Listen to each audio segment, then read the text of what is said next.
Friends and citizens, the period for a new election of a citizen to administer the executive government of the United States being not far distant, it appears to me proper that I should now apprise you of the resolution I have formed to decline being considered among the number of those out of whom a choice is to be made.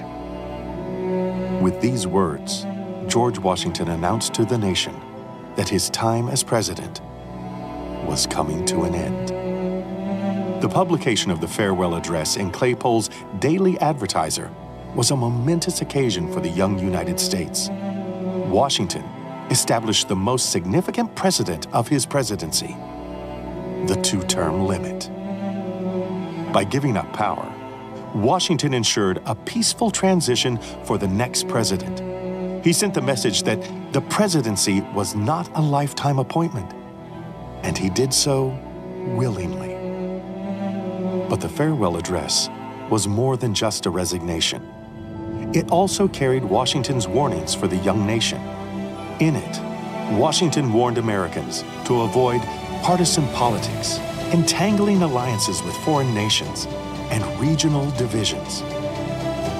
At the same time, he urged Americans to celebrate liberty, education, and unity. The farewell address has long stood as a testament to Washington's leadership, but it also answered the vital, unsolved questions that had tested the young nation. How long was a president supposed to serve? How many terms in office would be the limit?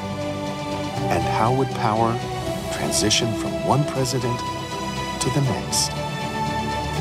This is Inventing the Presidency, Episode 8, The Farewell Address.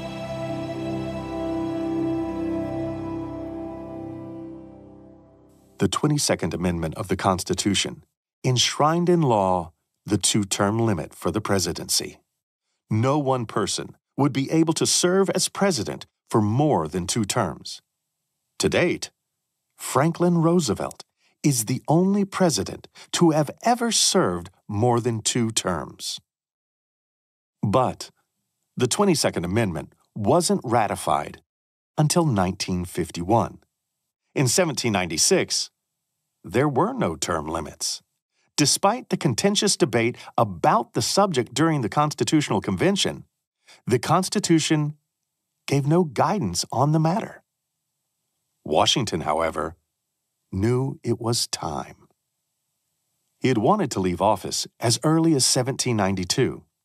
James Madison had already begun drafting the speech that would eventually become the farewell address.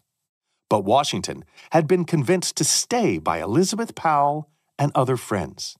In 1792, the United States was in the midst of several crises, including the Whiskey Rebellion, the Northwest War, and the French Revolution. Washington knew that stepping aside would be risky. So, the address was put aside. For now. At the end of his second term, however, Washington had many good reasons to resign. First, he was getting older. In 1796, he was 64 years old. Washington worried about the precedent it would set if he died in office. Men in his family typically did not live long lives, and Washington had already outlived both his father and older brothers. If he died in office, some might see the presidency as a lifetime appointment. Second, he understood the need to demonstrate a peaceful transition of power. Historically, the transition of power from one sovereign or ruler to the next has been among the most vulnerable times for a nation. Proving that power could be smoothly transferred from one president to the next would be an important precedent. Third, he was tired. For the last 7 years, Washington had faced a series of successive crises. The stress from the Whiskey Rebellion, Genet Affair, and Jay Treaty had affected his health. The pressures of office had worn at him, and he was eager for a peaceful retirement. Washington yearned to return to Mount Vernon. He had spent 8 years away, returning only for short trips. In his absence, parts of the plantation had fallen into disrepair, and he wanted to spend his retirement returning it to its former glory.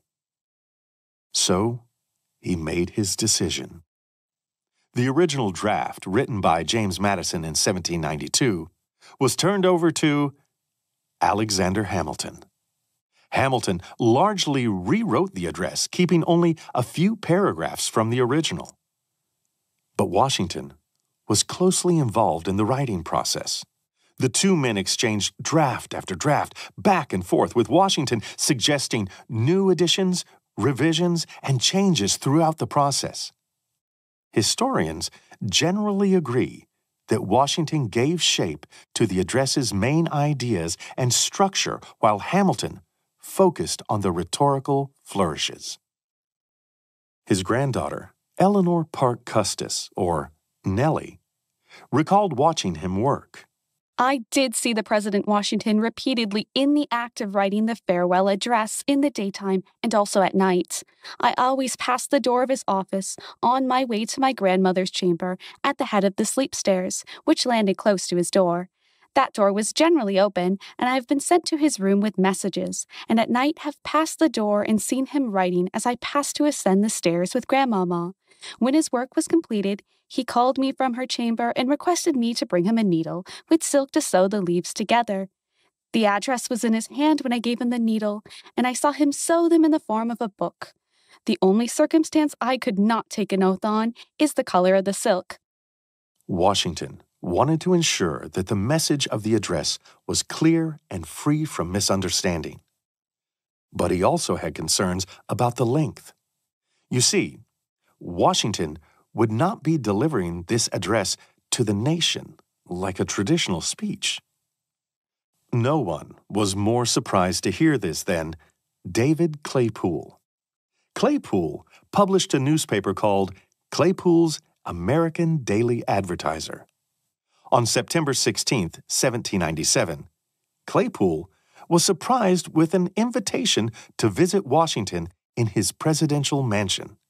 There, Washington informed Claypool of his intention to publish his farewell address in the newspapers. Claypool's newspaper, to be precise. The newspapers are the way to speak to the nation in 1796. It is how Washington can get to everybody's eyeballs or ears. Here is Joseph Edelman, professor of history at Framingham State University. In the colonial era, if a government official, the king or the governor, wanted to tell something to the people in the broadest sense, they would write something up and it might be posted somewhere, but as often as not, it would be proclaimed. It's a proclamation because it's proclaimed. It's spoken from someone, either the person himself or his representative in Boston, right? The governor would read the proclamation of the king. That's not what we're going to have in the United States. He doesn't send it to the governors to have them proclaim it. He doesn't send it to ministers, which is what Massachusetts did with the Declaration of Independence. They sent it to each town's minister to read the Declaration. He wants the eyeballs, and the way to do that is to print it in the American Daily Advertiser in Philadelphia, and it spreads. The newspapers are the information network of the nation. So it's really a way to establish that as a way of communicating with the public directly rather than through a ventriloquized speech. On September 19, 1796, just 3 days after Washington met with Claypool, Claypool's American Daily Advertiser published the full address. The address began with Washington's justification for stepping away from the presidency. The impression with which I first undertook the arduous trust were explained on the proper occasion. In the discharge of this trust, I will only say that I have, with good intentions, contributed towards the organization and administration of the government the best exertions of which a very fallible judgment was capable. Not unconscious, in the outset, of the inferiority of my qualifications, experience in my own eyes, and perhaps still more in the eyes of others, has strengthened the motives to diffidence of myself, and every day the increasing weight of years admonishes me more and more that the shade of retirement is as necessary to me as it will be welcome. Washington then made a call for unity within the Union. In particular, he urged citizens to consider themselves Americans first, before regional or local identities. In contemplating the causes which may disturb our Union, it occurs as matter of serious concern that any ground should have been furnished for characterizing parties by geographical discriminations, northern and southern, Atlantic and western, whence designing men may endeavor to excite a belief that there is a real difference of local interest and views. One of the expedients of party to acquire influence within particular districts is to misrepresent the opinions and aims of other districts. You cannot shield yourselves too much against the jealousies and heartburnings which spring from these misrepresentations. They tend to render alien to each other those who ought to be bound together by fraternal affection. One of the most famous sections of the farewell address is Washington's warning against party politics. They are likely, in the course of time and things, to become potent engines by which cunning, ambitious, and unprincipled men will be enabled to subvert the power of the people and to usurp for themselves the reins of government, destroying afterwards the very engines which have lifted them to unjust dominion. There's an opinion that parties in free countries are useful checks upon the administration of the government and serve to keep alive the spirit of liberty. But in those of popular character, in governments purely elective, it is a spirit not to be encouraged. Washington also called on Americans to value education. His letters to Alexander Hamilton while writing the farewell address demonstrate that Washington still valued the idea of a national university, and he had asked Hamilton to add a special paragraph on supporting education in the United States. Promote, then, as an object of primary importance, institutions for the general diffusion of knowledge. In proportion as the structure of a government gives force to public opinion, it is essential that public opinion should be enlightened. And he wanted to protect the neutrality that had defined the foreign policy of his terms. Washington asked the nation to avoid costly and dangerous foreign entanglements, such as wars, permanent alliances, and exclusive trade arrangements. Observe good faith and justice towards all nations. Cultivate peace and harmony with all. Excessive partiality for one foreign nation and excessive dislike of another cause those whom they actuate to see danger only on one side and serve to veil and even second the arts of influence on the other. These warnings did not just reflect Washington's foresight.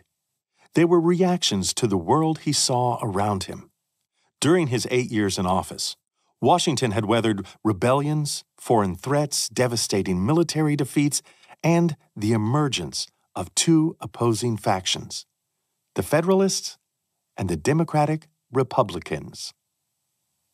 He had built a federal workforce from scratch and established the foundation of the modern American military, including the professionalization of the Army and the official formation of a permanent standing Navy. His administration was embattled by strident newspaper criticism, cabinet infighting, looming threats from Britain, and the meddling interference of one very determined Frenchman. And just like Washington's other decisions, the farewell address had its critics. William Duane, who had succeeded Benjamin Franklin Bache at the Aurora, wrote, "You have discharged the loathings of a sick mind. You have collected the aggravating recollections of wounded pride and warmed to the inveteracy of hatred. Discharged the whole burthen of your blazing spirit at the object of your personal dislike under the form of advice to your beloved country." But despite the somewhat predictable backlash from the Aurora, the reactions to the farewell address were generally warm, if bittersweet. The press generally praised Washington for his address, recognizing both the momentous nature of his exit as well as the wisdom of the warnings contained within. There is nothing we can say that will fully express the estimation in which his illustrious and important services are held by the citizens of this much-favored country, or that will equally express their regret at being deprived of the continuance of his paternal watchfulness and care. It would not take long for Washington's fears about factionalism and disunity to emerge. The address was published just 10 weeks before the electoral vote for the next president, and now the frontrunner had stepped away. While Washington had been elected unanimously before, there would be no consensus in the election of 1796. Here is Sarah Giorgini, series editor for the papers of John Adams at the Massachusetts Historical Society. So Washington's farewell address, when it goes wide, everything kind of kicks off. But at the same time, we do have campaigning here. It just doesn't come under the official letterhead of John Adams' office. It is done on the sly. It is done through various camps of Adams and Thomas Jefferson. And certainly Hamilton is a prime wielder of power in this chase. There's all kinds of slander in the press. It's not going to be quite as colorful as what happens in the election of 1800, but at the same time, it is kind of a prequel. So we see a couple of things. We see some questionable creation of ballots. We see some pamphleteering that has all kinds of really character assassinations for and against Adams and Washington in different ways. We see a lot of proxy battles in the press. We see some little social divisions that happen. Adams and Jefferson try to stay out of it as much as they can. So there's a lot of scrambling this time around with the election. There's a lot more regional division. There's a lot of people who have been thinking about things like the shipping depredations, about the domestic insurgencies, about taxation in new ways during the Washington years. And they kind of held their fire while Washington was president. And now they have some things they want addressed. They now expect a president to address grievances and wrongs and to push the government forward in ways that they didn't expect from Washington. The election of 1796 was a close one, but Adams would emerge as the second president of the United States. Adams had served 8 years as Washington's vice president, but now it was time to take the main role. How would Adams build upon Washington's legacy? I think Washington thought about the good of the country. And certainly in Adams, he saw the qualifications, although they differed from his own, that were needed to lead it in the next stage. You know, Washington is much older. He is a veteran. He is someone who has seen a great deal more of war physically, emotionally, in every way than Adams has. Adams has seen the world. He has dealt with kings and queens and public intellectuals all over Europe. He has argued for money and for goods and for arms. They come from very different sets of experience. And I think Washington understood probably that that wasn't a bad thing. He didn't want to have a Washington part deux come in and necessarily take on the role. And I think that's extraordinary. He didn't say, I'm going to put someone forward. I'm not going to say Hamilton, but he's didn't want to put someone forward who is a copycat. He saw that the American people could handle one leader who is different than the predecessor, but had the same goals at heart. I think that's kind of remarkable for both of them, actually, that they respected each other's differences and still had a great degree of trust in handing over the office. So Washington has set up an amazing bureaucracy and really great protocols. He came in like any good general and put the house in order. And I think that Adams, that was not his gift. So it's good that that was done for him. So he had a cabinet in place that he could turn to, and he does almost immediately. He had a fairly engaged, if not always pacific, Congress that he could work with.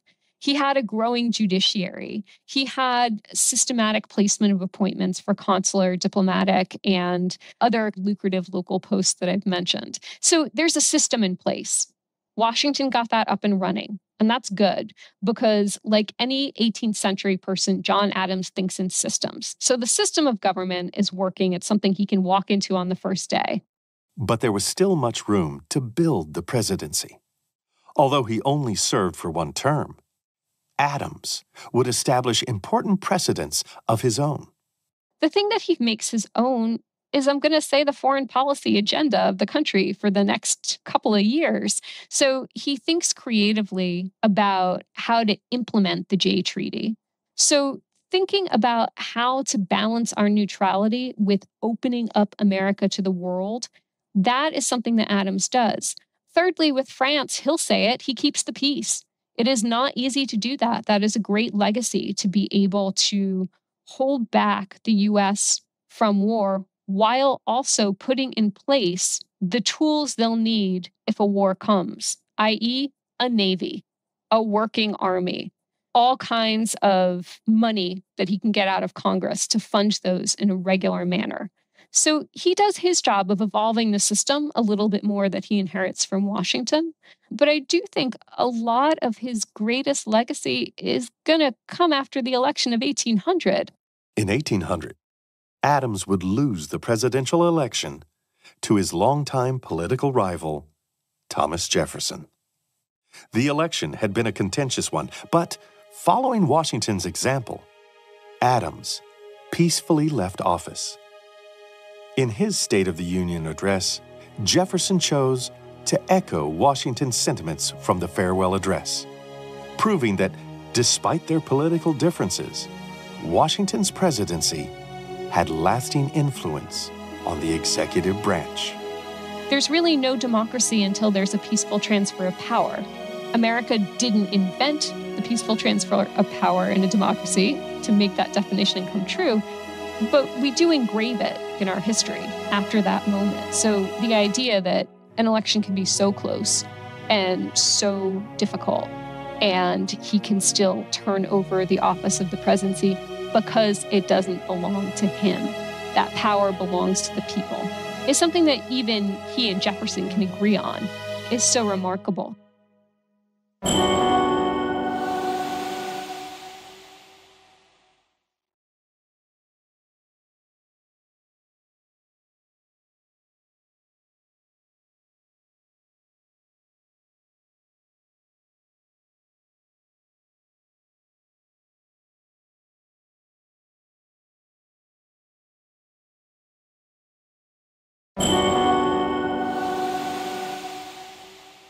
So Washington's most important legacy as president is the notion that a president could hold office, could be invested with significant and powerful public institutions, but that president would nonetheless respect the constitutional powers of the other branches of government and would then surrender power. In making this podcast, we asked each of our contributing scholars what they considered to be Washington's most significant legacy. This is the response from Peter Castor, the Samuel K. Eddy Professor of History and American Culture Studies at Washington University in St. Louis. It seems so obvious that that's what a president would do, but because there had been no president, there was no precedent. And I also think we need to look at Washington's contemporaries. Soon after Washington was elected, there were a series of other leaders who were also doing things new. These were the first people to lead countries in the Atlantic system in the absence of monarchs.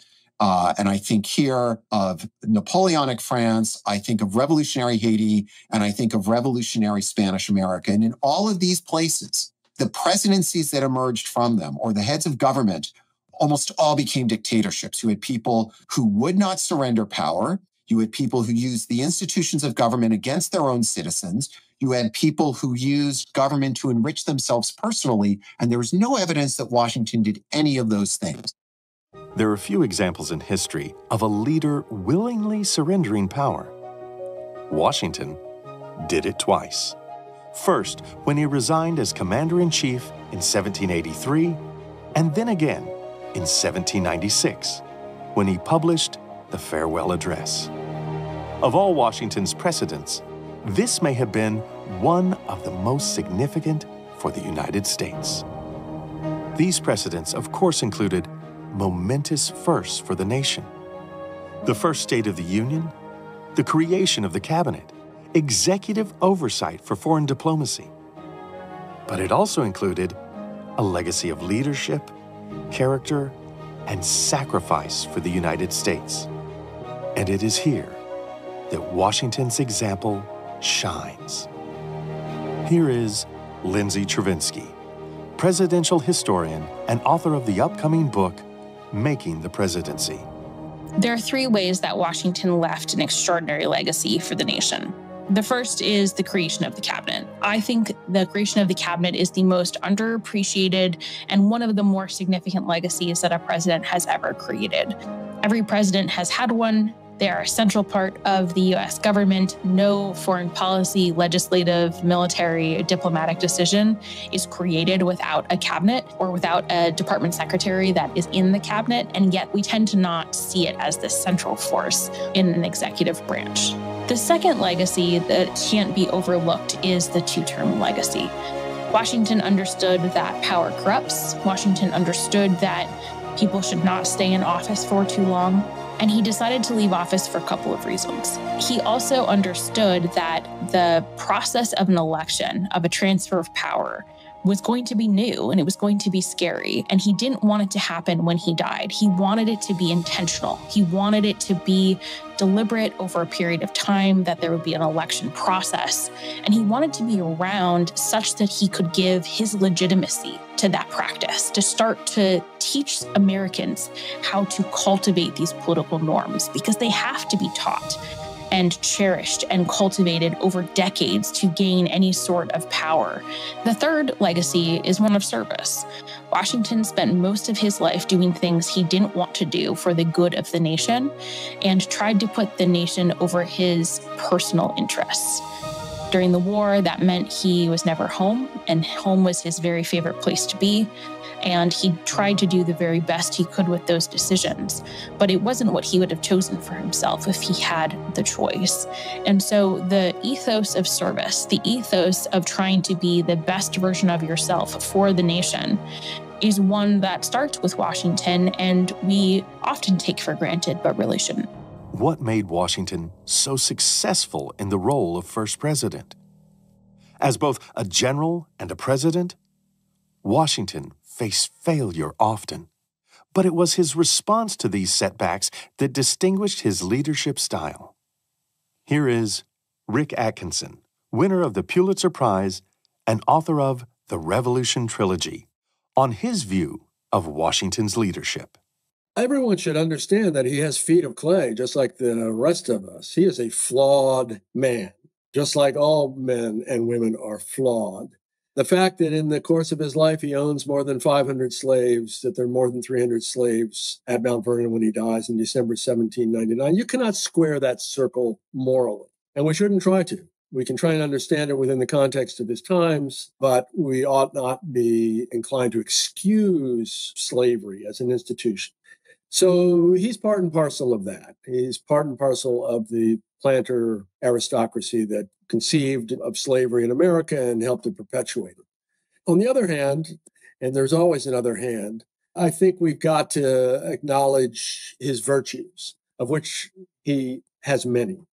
His persistence, his determination to serve a cause larger than himself, which is something he truly believes in. But he's got a personal relationship with the concepts of Stoicism, that Roman philosophy that still persists in our culture today, which helps him to get through tough times, as it has helped many to get through tough times. I think understanding that aspect of his personal makeup, his philosophical makeup, is important. It helps to explain who he is and why he's successful to some extent. I think one of the things that any leader can appreciate about Washington is his adaptability. He can be rigid about certain things, but for the most part, he is not rigid. He is flexible. And he is, even more important than that, he is adaptable.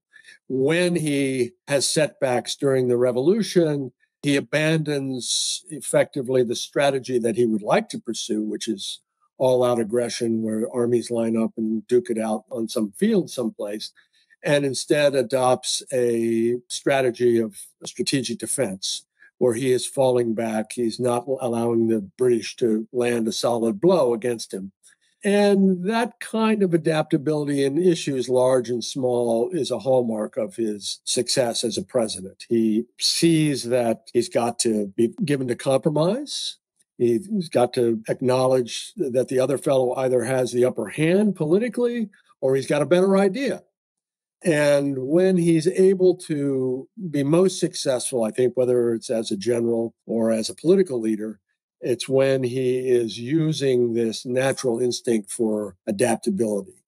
Adaptability, self-sacrifice, and a willingness to give up power are common refrains in Washington's legacy. But it is also important to remember the man behind the myth. Washington was not without his flaws, as he himself was aware. Even in his farewell address, he acknowledged his mistakes and asked for forgiveness from Americans. Ramin Ganeshram, author of The General's Cook, gave us this insight. I think that Washington was probably the only person in the history of this nation who, had he spoken publicly against the institution of slavery, could have brought people who were on the fence over to the abolitionist side. I think that he was so admired that at his word, at least some percentage of the people would have given serious thought to finding appropriate solutions. And what I mean by that is solutions that were not economically devastating to the nation to end slavery. Washington's time as president ended on March 4th, 1797. Just a few days later, he left Philadelphia to return to his beloved Mount Vernon with his family. A month later, he wrote to Dr. James Anderson. I am once more seated under my own vine and fig tree, and I hope to spend the remainder of my days in peaceful retirement, making political pursuits yield to the more rational amusements of cultivating the earth. Washington devoted his remaining years to restoring Mount Vernon.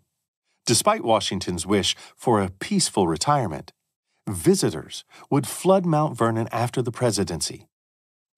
Ever since the Revolution, Mount Vernon had become a place of pilgrimage, and this would continue after Washington returned in 1797. Washington would wake early in his retirement. He would dress in his study and take breakfast at 7 a.m. before riding out to supervise the plantation's activities for the day. Over the years, his family grew. He watched his beloved Nellie Custis marry his nephew Lawrence Lewis. Their first child was born at Mount Vernon. Then, on a cold December day in 1799, Washington went out for a ride in a blitz of snow, rain, and hail. A day later, he would ride out again in the midst of heavy snow despite complaining of a sore throat. His condition would quickly deteriorate, and on December 14th, 1799, just 2 years after leaving the presidency, Washington passed away at his beloved Mount Vernon with Martha at his side. He was famously eulogized by Light Horse Harry Lee as first in war, first in peace, first in the hearts of his countrymen. That still rings, doesn't it? I mean, not only is it a wonderful turn of phrase, but all these years later, we can look back and think, well, that pretty well captured who he was. And it captures how we think about him. It captures how we think about him historically and why we still feel an emotional connection to it. That's a vital thing for us as a people, to have that connectivity to a man who died more than 2 centuries ago. His voluntary surrender of power, his recognition of the importance of the other branches of government, his acknowledgement of a vital role in military affairs for the legislative branch of government. These are things he invents. They're things that are not a given when he accedes to authority. I think that we owe him a great debt for the durability of these institutions within institutions that he helped to create. An acknowledgement that as the father of our country, it's a cliche, there's a lot to be said for him as a progenitor of ideas, a progenitor of institutions, a progenitor of standards, all of these things that have helped to make the Republic endure as long as it has. The farewell address remains a core part of Washington's legacy. Since 1896, the address has been recited annually in the Senate to celebrate Washington's birthday. Beginning in the 19th century, schools throughout the United States have used the address to teach students about civic responsibility and the legacy of Washington's leadership. Much has changed since Washington first took office in 1789, but the lessons from his leadership still resonate today. More than ever, it is important to understand the origins and development of the presidency and the examples left behind by George Washington. Here is Patrick Spiro, former executive director of the George Washington Presidential Library. Washington's presidency, and actually all the presidencies in this early period, are so important to still study because they were facing issues that have so much resonance with today. We had leaders in the past who were able to navigate these challenges and these problems, and the lessons that we can take from them, whether it was success and a good approach or bad decisions, that can really help inform our path forward today. When we talk about debt, when we talk about the role of the federal government, when we talk about diplomatic crises, all of these things were things that Washington faced, and they were very similar to issues that we have today. Now, it's not to say that what Washington did is exactly what we should do today or not, but studying them helps you think through the issues today with, I think, an important lens. The past isn't a guide to the future, but the more knowledge you have about the past, the better informed you are about making decisions that will shape the future. And here we end just as Washington did, with his parting words to the nation in his farewell address. I anticipate, with pleasing expectation, the sweet enjoyments of partaking in the midst of my fellow citizens the benign influence of good laws under a free government, the ever-favorite object of my heart, and the happy reward, as I trust, of our mutual cares, labors, and dangers.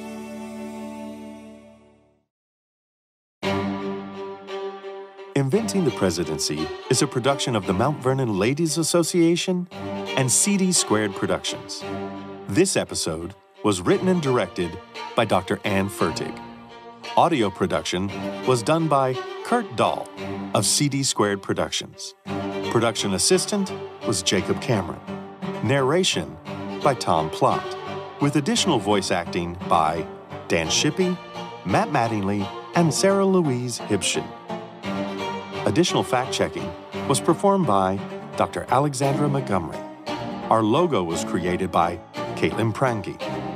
We would like to thank all our contributing scholars to this episode: Dr. Sarah Giorgini, Dr. Lindsay Chervinsky, Dr. Peter Castor, Ramin Ganeshram, Dr. Joseph Edelman, and Rick Atkinson. To hear more great podcasts from Mount Vernon and the George Washington Presidential Library, visit GeorgeWashingtonPodcast.com or go to www.mountvernon.org.